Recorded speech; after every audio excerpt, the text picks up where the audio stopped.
mix muna natin. Mix, mix, mix, mix. Then, lagay na natin yung green na sili. Pero kung mas mahilig kayo sa manghang, mas maganda ay red. Medyo ako ay takot, baka sumobrang anghang at hindi makain.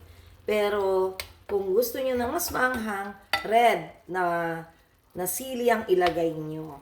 Ito, medyo tame lang ang anghang nito. Then, lagay na natin ang cheese.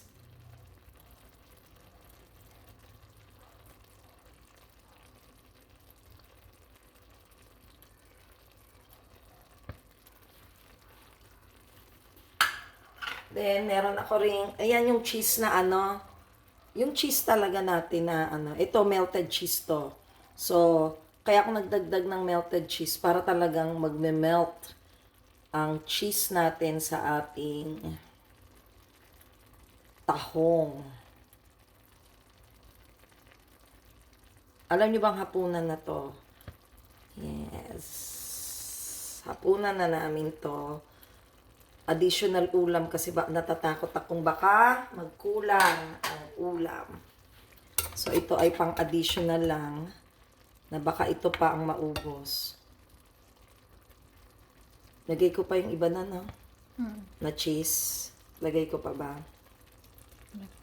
Ha? Ano? Lagay mo.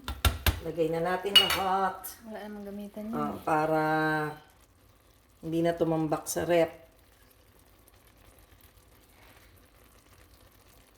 Okay. So, mga ka-joiners, intayin na lang natin itong mag-melt. And then, ready na. Okay, so ito na siya. So, ilalagay na natin siya sa serving plate. Ayoko sanang masira yung pagkaka-cheese niya, kaya lang talagang masisira siya. Yan. Yumminess na naman tayo, mga ka-joiners. The dinner is very yummy.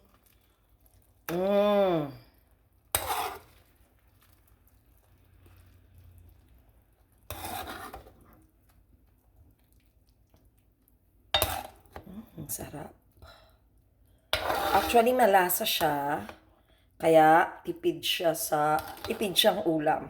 Maraming kanin ang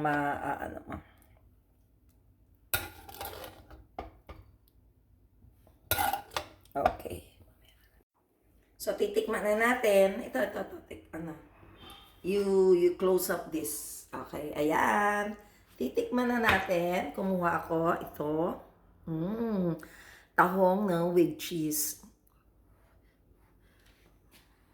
Kaso mainit pa. Baka mapaso. Ilang beses na ako napapaso sa kakatikim.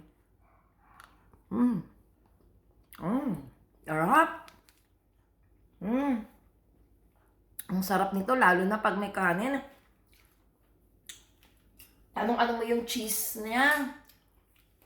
Bagay na bagay sa tahong. Diba ang dali? Ang dali-daling lutuin.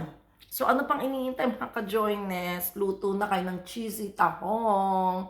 Love it! And always remember, happiness is joy. Bye-bye!